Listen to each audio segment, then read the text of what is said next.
3강부터 6강까지는 R의 기본적인 데이터 객체들의 종류, 벡터, 요인, 팩터, 행렬, 데이터 프레임, 그리고 리스트라는 5가지 기본 R 데이터 종류에 대해서 공부해 보도록 하겠습니다.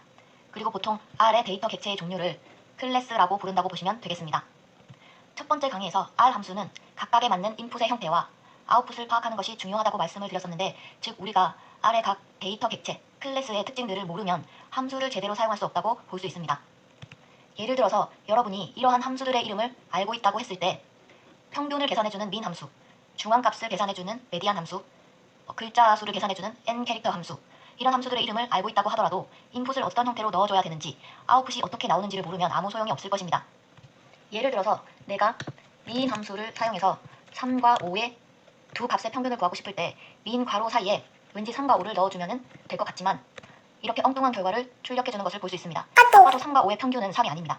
R에서 데이터의 형태를 알고 인풋을 넣어주는 것이 이렇게 중요합니다. R 스튜디오의 노트북으로 프로그래밍을 하게 되면 가장 좋은 점이 이런 식으로 보여도 청크 단위로 코딩을 할 수가 있고, 그 코드의 결과를 바로바로 R에 나타나도록 해서 내가 짠 코드와 그 결과를 정리하기에 정말 편리한 것이 가장 큰 장점입니다.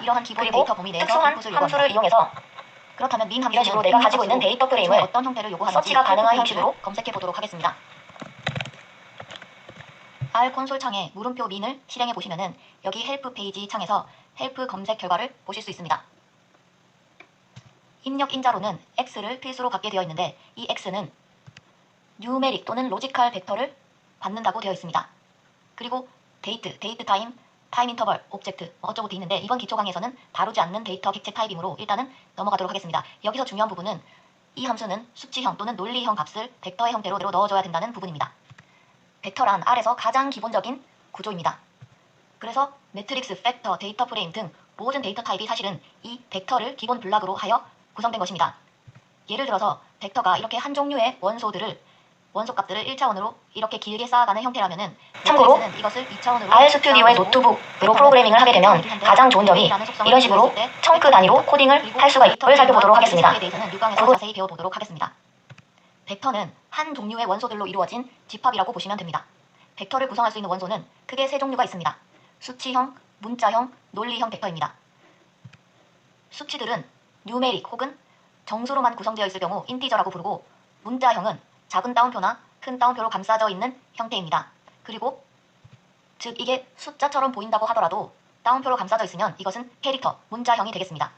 그리고 true와 false 두 종류로 이루어진 로지컬, 논리형 벡터가 있습니다. true는 줄여서 대문자 t라고만 해주셔도 같은 것으로 인식이 되고, false는 줄여서 대문자 f라고만 해주셔도 같은 것으로 인식이 됩니다. 다시 말씀드리면 벡터는 한 종류의 원소들로 이루어진 집합입니다.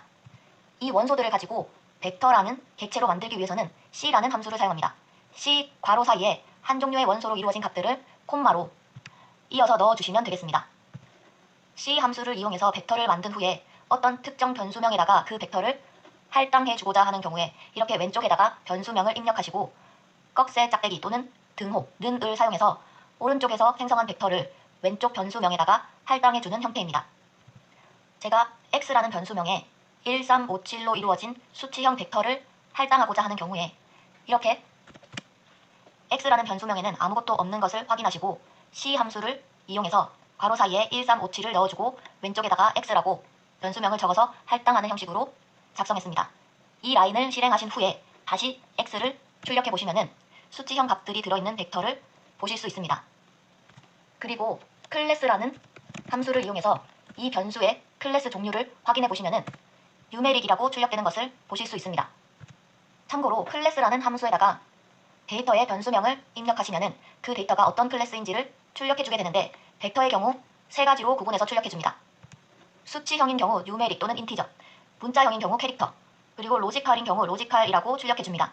기본 데이터 블록인 벡터를 제외하고는 팩터의 경우 팩터, 매트릭스도 매트릭스, 데이터 프레임도 데이터 프레임, 어레이도 어레이, 리스트도 리스트, 그리고 11강에서 배우게 될 사용자가 직접 정의하고 이름을 붙이는 사용자 정의 클래스의 경우에는 그 클래스의 이름을 출력해 주게 됩니다. 벡터에 대해 본격적으로 배우기 전에 R 함수에서 인풋과 아웃풋의 데이터의 객체 타입을 파악하는 것이 어떻게 중요한지 좀 더 살펴보도록 하겠습니다. 예를 들어서 여기 cities라는 변수명에다가 뉴욕, ny, 시카고, il이라는 문자형 원소들을 이용해서 문자형 벡터를 할당해 주었습니다. 여기에 수치의 절대값을 계산해주는 앱솔루트 함수와 수치를 반올림해주는 라운드 함수, 그리고 수치의 평균을 계산해주는 민 함수에다가 이런 식으로 문자형 벡터를 넣게 되면 당연히 인풋을 잘못 넣었다고 에러를 출력하고 함수 실행이 안 될 것입니다. 그리고 함수에 따라서 데이터의 타입을 이런 식으로 강제 전환해주는 경우도 있습니다. 무슨 말이냐고 하면은, 예를 들어서 n 캐릭터 함수의 헬프 페이지를 보시면은 캐릭터 벡터를 인풋으로 받은 후에 각각의 글자 수를 원소로 하는 벡터를 출력해준다고 되어 있고, 인풋 인자인 x의 설명을 보시면은 인풋으로서 캐릭터 벡터를 받고 또는 함수 자체적으로 캐릭터 벡터형으로 변환해주게 된다는 설명을 보실 수 있습니다. 즉 0.009는 문자로 강제 전환되어서 하나, 둘, 셋, 넷, 다섯 글자, 3은 한 글자, 5도 한 글자, -4는 두 글자, 10, 10은 두 글자로 출력되는 것을 보실 수 있습니다. 그리고 toUpper라는 함수의 경우에도 문자형 벡터를 입력으로 받아서 대문자로 변환해주는 함수인데, 인풋을 문자형 벡터로 받거나 함수 자체적으로 문자형 벡터로 변환해 주어서 그 기능을 수행하게 된다는 설명을 보실 수 있을 것입니다. 즉 함수마다 각자가 요구되는 인풋이 있고, 그래서 항상 데이터 타입을 잘 파악하고 입력해 주셔야 된다는 것을 계속해서 말씀드리고 있습니다. 한 가지 함수 사용 예시를 좀 더 살펴보자면, 서머리 함수와 같이 내가 인풋을 어떤 형태로 넣어주느냐에 따라서 함수의 내용이 완전 달라지게 되는 경우도 있습니다. 이 내용을 실행해서 그 결과를 살펴보시면은 수치형 벡터를 넣어줬을 경우 최소값과 최대값, 그리고 4분위수 값들을 계산해서 출력해주는 것을 보실 수 있으시고, 문자형의 경우에는 몇 개의 원소가 있었는지 길이와 클래스와 그리고 저장 모드를 출력해줍니다. 로지컬 벡터의 경우에는 몇 개의 원소, 즉 false가 몇 개인지 true가 몇 개인지를 출력해주고 저장 모드도 함께 출력해줍니다. 이렇듯 함수의 기능과 이름만 알고 있는 것이 중요한 게 아니라 그 함수의 기능에 맞는 인풋과 아웃풋의 형태를 파악하는 것이 중요하다는 것을 다시 한번 말씀드렸습니다. 다시 벡터로 돌아와서 또 반복하자면 벡터란 한 종류의 원소로 이루어진 집합이라고 보시면 된다고 말씀을 드렸는데, 그러면 이런 식으로 수치형, 문자형, 로지컬형을 한꺼번에 섞어서 인풋으로 넣게 되면은 어떤 일이 벌어지냐면은 이렇게 아무런 경고 메시지나 에러 메시지 없이 강제적으로 한 종류의 원소로 다 강제 전환이 일어나게 됩니다. 이렇게 나도 모르게 데이터가 변환되어서 함수가 실행되는 경우가 종종 일어나기 때문에 내가 데이터의 특성에 대해서 잘 알고 있는 것이 중요합니다. 수치형, 문자형, 논리형이 다 있을 경우에는 가장 우선순위는 문자형입니다. 그러면 문자형을 제외하고 수치형과 논리형만 있을 경우에는 수치형이 더 우선순위에 있어서 다 값들이 수치형으로 바뀌게 됩니다. true는 1, false는 0으로 강제 전환됩니다. 다시 한번 세 개를 섞어서 입력해주는 경우 그 벡터는 캐릭터형으로 강제 전환이 되고, 수치형과 논리형의 원소가 섞여있는 경우 그 클래스는 수치형으로 강제 전환됩니다. 아, 벡터는 이런 식으로 돌아가는구나 하고 넘어가시면 안 되는 게, 벡터는 모든 다른 데이터 타입의 기본 블락이기 때문에 이러한 벡터의 특성들이 다른 모든 데이터 형태에도 다 영향을 미치게 됩니다. 오늘은 이러한 데이터의 생성 방법과 벡터의 연산 방법, 그리고 주요한 벡터의 특성들을 배우고 마치도록 하겠습니다.